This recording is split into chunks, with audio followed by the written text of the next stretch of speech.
Hey guys, this is Brian. Today I am picking paver stones up out of the ground and digging the dirt up a little bit so that I can push the paver stones deeper. Basically, they're sitting up a little bit too high. But while I had this stone up out of the ground, I thought I might show you something that I found kind of interesting. A while ago, I was talking about cutting your grass short. Got a handful of videos already on cutting the grass short, and I'll probably have more coming up. Subscribe to the channel, man. You'll find them right when they come out. In any event, the ones that I did talk about, I was cutting my grass short. And here, now that I got the paver out of the ground, it's actually kind of cool to look at this. So the paver, this edge right here, was basically right up along the dirt, and you can see, let's see, where's my finger? There it is. You can see, you know, the root system is down here. See, there's a root right there. There's roots. And kind of go down. But, for instance, this right here. You can see the green is the grass blade. This is the part that we all see and we step on and we like. We want it to be green. And then down at the bottom, at the base of it, this is what's called the crown. Now, this is a healthy grass blade. If I could grab it, it's healthy. It looks super green. Now, if you cut it really short, let's say you cut it just a little bit off, it's still going to be green. If you cut it really short, it's still green. But eventually, the shorter you get it down to this part, right at the crown, where it's all brown. Basically, when you cut your grass too short, let's say when you scalp it in certain areas, if you bring the level of your lawnmower down, instead of cutting just the tippy top, let's say there's a lump right here, and you're cutting here the right height, and you're cutting here the right height, but this lump is kind of coming up. That lump is getting cut too short, and basically you're cutting it close to the crown, sometimes on the crown. Now, if you cut it way down here, you might start killing that grass blade.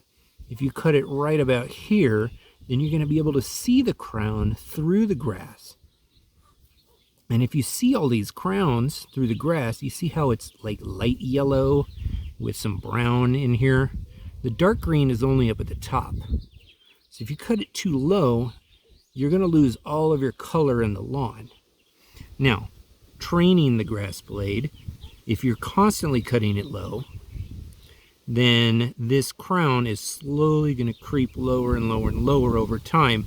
And the crown is going to consistently be right next to the soil level. Like, look at this one right here.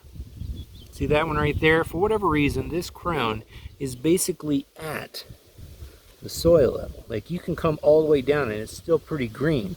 Whereas this one right here, it's like almost white yellow, like white yellow right there.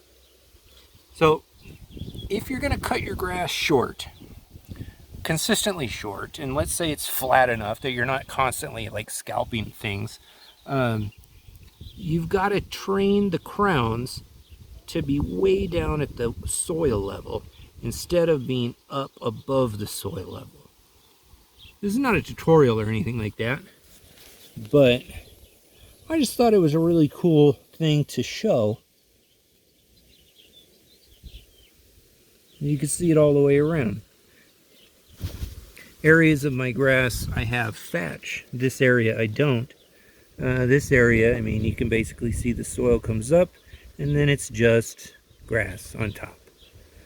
So if there's a thatch layer there, then these crowns tend to come even higher.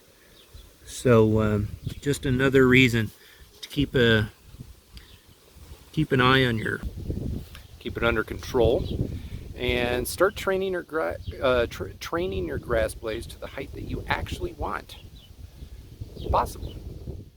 All right, that footage was taken back in July of 2020, almost 2 years ago. I wanted to share it with you today because as spring has just sprung, there are a lot of people that don't fully understand the structure of the grass that we're dealing with, that we walk on, that we cut, that we're caring for.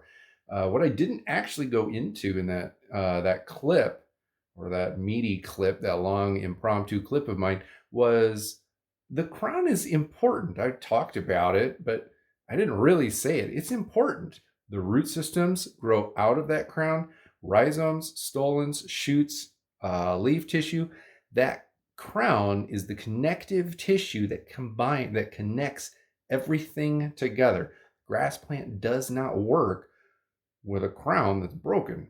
I love my grass, and I hope that you love yours too. If you want to learn more about grass and lawn care, make sure to watch my seasonal lawn care guide, which is linked above. I've also got written lawn care guides for all of the seasons, linked down in the description below. Thank you for watching.